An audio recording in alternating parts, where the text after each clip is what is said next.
Good morning everybody, this is Ben back again, and now it's time for my first comparison video of 2020. Yep, this is my first ever comparison video for 2020 and the first comparison video of the decade, so that's great.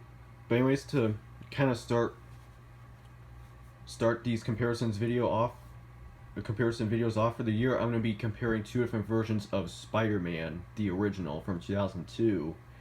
So on the left is the 2002 VHS, and on the right is the 2002 DVD. So let's go ahead and get right into this, shall we? First up, as you know, this is the tape, which both of these I got the Salvation Army in Southfield. I forget which time I got this, the month I got this tape. I'll have to look at my videos again, but it says A Wondrous to Behold by Jack Matthews of the New York Daily News. Bonus contains the music video for Hero. So yep, here's the side, the other side, the top, and the back. Pure Spun Gold by George Pinocchio of KABC Los Angeles. But yep, this is a good film. I haven't seen it in a long time, but I'm gonna have to watch it. Rewatch again to see what I think. Yep, here's the tape. I also have another copy of this tape, which I have, which is in the basement, but which is elsewhere because it's in my basement, and that I had for a long time. But anyways, there's the label, and there's no print date. So yep, this is a great tape to have. Of course, this tape of Spider-Man has previews on it. It has the Columbia TriStar Home Entertainment logo / now playing in theaters, and then a preview for I Spy. Then the coming soon to home video bumper then has previews for XXX, Men in Black 2, and Stuart Little 2. Then the now available on home video bumper, then previews for Mr. Deeds and Stan Lee's I forget the name of it, but it's something Stan Lee's and something Mutants at the end. I forget the name of it. But I do know it does have previews for the Spider-Man animated series and the soundtrack promo. Then the black PG-13 rating screen, the FBI warning screen, surround sound logo, the format screen, the Columbia Pictures logo, the Marvel logo, and then the film. Now we go on to the DVD, which I got the Salvation Army in Southfield back in late September. This was the first DVD I ever bought from that location. This is the full screen special edition, although I'll have to tell you when I get to the discs. Here's the side, the back. For disc 1, it has a lot of bonus features on here, but I'll just name them all. Or I'll just go ahead and, yeah. It's a full screen presentation, English, French 5.1 Dolby Digital. Subtitles, English, French, and Spanish, weaving the web, subtitled factoids, pop-up production notes, and historical facts. A commentary by Sam Raimi, Kirsten Dunst, Laura Ziskin, and Grant Curtis. SFX commentary, sound effects. Searching webisodes, music videos.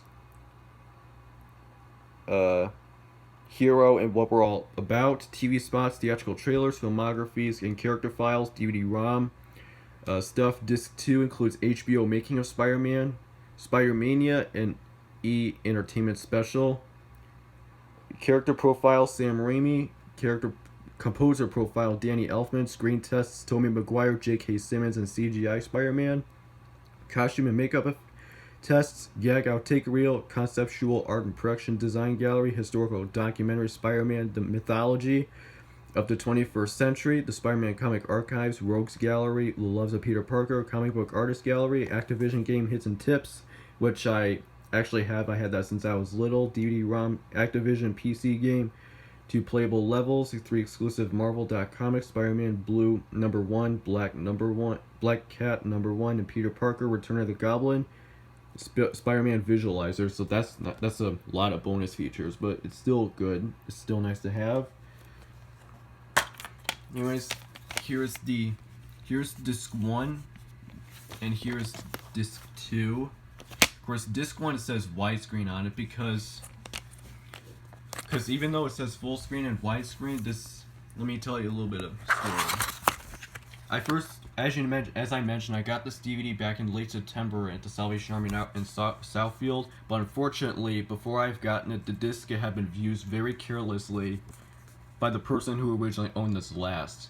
So what happened was the disc, it was broken. So I tried fixing it with the toothpaste and rubbing alcohol because it had a lot of scratches and stains on it, but it didn't work. It just kept saying bad disc. So I was very disappointed, so I needed another copy of it. And I managed to find a triple feature DVD set back in late April, which contains all 3 films, even though I already got the sequels on DVD, Spider-Man 2 and 3. I already have those on DVD, so I didn't really need another copy of those. I just needed another copy of the first.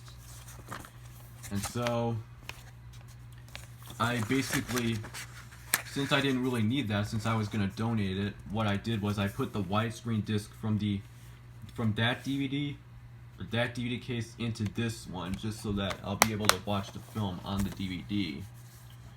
I haven't even put it in yet, but it should probably work though, because, you know, it's another copy of it. But I haven't, but yeah, there you go. So yeah, that's just a little bit of story of how, you know, how that. And also I did manage to destroy the full screen, the old disc, because, you know, it didn't work at all. I basically just destroyed that with the log pick, which I did that over the summer. Kind of like how I did with the Mona Lisa Smile DVD, except I did it much worse though, because it cracked officially. So that's just a little bit of a story of how I put the widescreen disc into this one.